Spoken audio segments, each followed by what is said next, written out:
from our team, particularly this morning, was the latest, where it indicated that the city of New Orleans has been in constant contact and communication with our governor as well as our parish presidents. Well, no longer on the phone, but right here in action. So I want to say thank you to Governor John Bel Edwards, and I'm now going to turn over the podium to our governor. Thank you for being here. Thank you. And this is going to be relatively informal and I think quick, because there's not a lot of change since the press conference we did at GOSEP earlier today. The 4 p.m. forecast did just come out. The track of the storm has not changed much. It may have moved just slightly towards the west. We did notice that the intensity of the storm in terms of wind speed at landfall is not predicted now to be a hurricane, but it is predicted to be a tropical storm still. Now, I say that because I want everyone to understand this was never going to be a wind event. This was always going to be a rain event, and it will still be a rain event. And the rain event is every bit as likely to be as severe now as it was before the 4 p.m. update. So nobody should take the most recent forecast and the information put out by the National Weather Service as a reason to stop paying attention, stop preparing, and doing what is necessary. Secondly, although the track hasn't changed much, and it certainly indicates that the center of the cone is well west of this part of the state, keep in mind the cone itself is just on the west side of New Orleans, and 33% of storms end up making landfall outside the cone. And so this remains a very serious storm, and we're asking people to pay attention to it, do what local officials have put out thus far with respect to evacuations, be they mandatory or voluntary. Do not drive, and I'm imploring motorists out there, do not drive through standing water. If you don't know for a fact that it's safe to do so, because many times it is deeper than you believe it to be, and there is a current associated with it, and it makes it very dangerous. That is how we've had the most fatalities over the last several years with these types of rain events. And here I'm joined by the parish presidents of Jefferson Parish, Plaquemines Parish, and St. Bernard, along with the mayor. Obviously, all parishes here along the river. It remains the case that with the expected storm surge, primarily because the storm did not intensify as they thought it was, it has really not much to do with the track. The intensity isn't there. The storm surge, therefore, won't be as significant as we thought yesterday. So the Carrollton gauge reading is that we're expected to top out at 19 feet, which current forecast is that nowhere along the Mississippi River will the levee be overtopped. But this could be a very significant rain event, and whether the water is flooding you because it comes from the sky or from the river at the end of the day doesn't make much difference. It presents the same threats. We are taking this very seriously at the state level. As you all know, we issued a statewide declaration of emergency yesterday. Today, we issued a request to the federal government for a declaration of emergency pre-landfall, something we don't ordinarily do, but because we have so much of the state at issue. In fact, when I leave here in just a minute, I'm going to the Morgan City area, which is where the storm is currently projected to make landfall. We know that this could very easily tax our ability to respond without additional federal resources. So we're taking this very seriously. We are imploring the public to also take this very seriously and listen to your local elected officials. Listen to these folks. They're going to be making decisions based on the best available information. And so stay attuned to what's going on. It is not too late to put your family in a better position. So get a game plan. Go to getagameplan.org. And remember, we always let people know that they should plan for 72 hours before they receive help. Now, obviously, we're going to get help to people just as fast as we are capable of doing it. But they should plan on the first 72 hours. And with respect to getting help to individuals and families, That is why we have activated 3,000 National Guardsmen. We are moving high water vehicles and other resources and pre-position them across South Louisiana. We have a number of buses. Some will be staged in Kenner at the Zephyr Field. Others will be in Gonzales, and still more in the Lafayette area. About 180 school buses total and 150 coaches. And these will be used in the event search and rescue is necessary, that will be followed by transporting the evacuees to a shelter that we are also opening as we speak in Rapides Parish.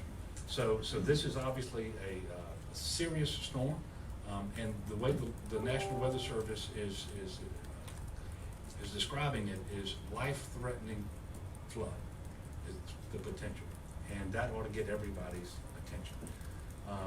So with that, I'm going to ask the parish presidents to come up and offer some brief remarks. If they choose to do that, then we will entertain a few questions, and then I've got to get to what we said.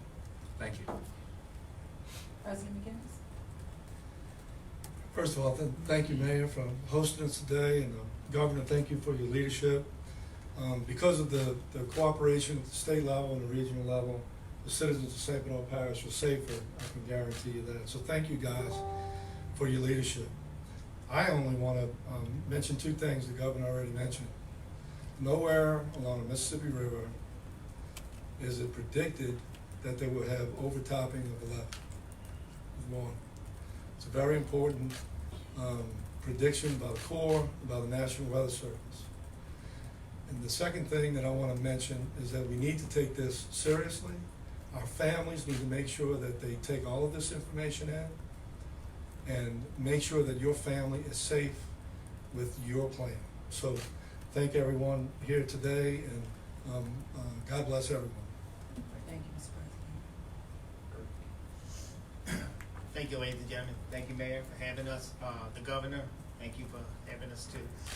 In Plaquemines Parish, just a few updates. We've issued a mandatory evacuation for all of the east bank of Plaquemines Parish, and on the west bank of Plaquemines Parish, from Belle Chase to the Oakville floodgate. From the Oakville floodgate to Venice. The Belle Chase area to the Oakville floodgate is in the Histra system, so we feel very confident about that, taking on this storm fairly well. We've done many things. The sheriff and I have worked very hard. The problem that we anticipate in Plaquemines Parish, as the Governor has spoke, it's been 270 days that the water has sat on our levees. They are saturated. We know that they're in good shape, but we were all concerned about the storm surge at the beginning of this broadcast, but I think as the new news has come, it has lowered some of the expectations. Let's hope that happens. We will continue to be aware of anything that we need to. I enjoy working with all these individuals who will have a network of communication. So I appreciate everything they've done, and I continue to work together. Thank you, guys. Thank you, President. Thank you, Mayor, and thank you, Governor, for hosting this meeting. This certainly gets us all on the same page with the same message. Obviously, yesterday we got a true test of only 8 inches of rain, and I know the Mayor and I share those sentiments of what happened and how we had to pump as hard as we could. Basically, with Jefferson Parish at 99.3% capacity, we basically pumped all of our water. If you can imagine an Olympic-sized swimming pool, we could have filled up that pool in under 2 seconds. We could fill up 2007 pools in an hour. That's how much water, Olympic pools in an hour that we did yesterday. Picture a 5-gallon water bottle. We did 242 million 5-gallon water bottles in an hour's time yesterday. So that was a significant amount of rain. As the Governor's mentioned, we could have as much as 15 inches of rain in certain areas and maybe even higher. So we want our residents to help us to help them. Please clean out those catch basins if you can. Call our emergency management, our after hours line, 736-6006. If you need assistance for us to come out there and help you with those catch basins, that is the only way we can do our job, is to get that water to the canals and to the pump stations to pump it out. So I can't reiterate that enough. That would certainly help us. We saw every street in Westwego flood yesterday with only about 7.5 to 8 inches of rain in an hour's period. So that's extremely important. And our lower lying areas, Lafitte, Grand Isle, Barataria, Crown Point. I thank the governor's office for assisting us with some additional portable pumps. We have sent all of the parish's portable pumps to Grand Isle and Lafitte to make sure we can pump any water that overwhelms their levee system. And as we know, Grand Isle is one of the greatest barrier islands we have. We certainly want to protect it. Mayor Cormandel issued his mandatory evacuation for noon today, so we hope those residents heed that warning. And at 2 p.m. today, the mandatory evacuation for Lafitte, Grand Isle, Lafitte, Barataria, Crown Point, and the town of Jean Lafitte have all been issued. So we hope the residents listen to that, because with a mandatory, we cannot get to you. We can't provide those services of police, fire, and EMS once those winds get to the point that they're going to get. We don't see this to be a very windy event. As the governor said, it's going to be a wet event, but that doesn't mean we let our guard down. We all have to still step up and prepare for this rain event. So thank you very much, and thank you again, Governor.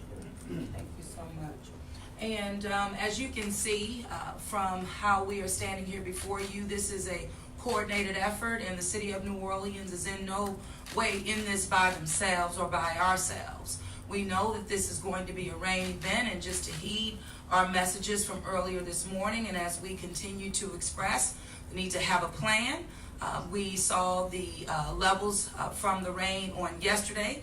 We anticipate even some same levels as we move towards this weekend. Have your plan.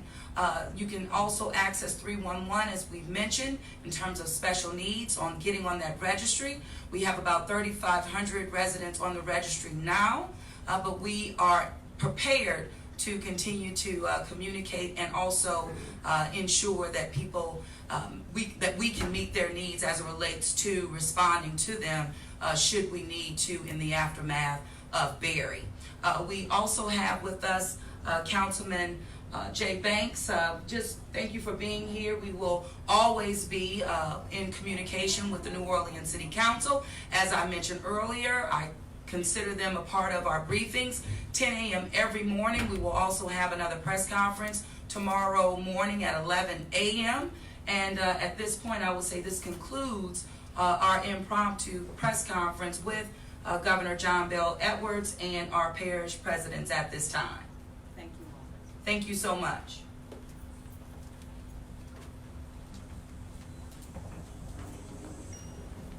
Don't delay too much, okay? Sir? Don't delay too much. Leave him behind. Take it off. Leave him behind. Thank y'all so much.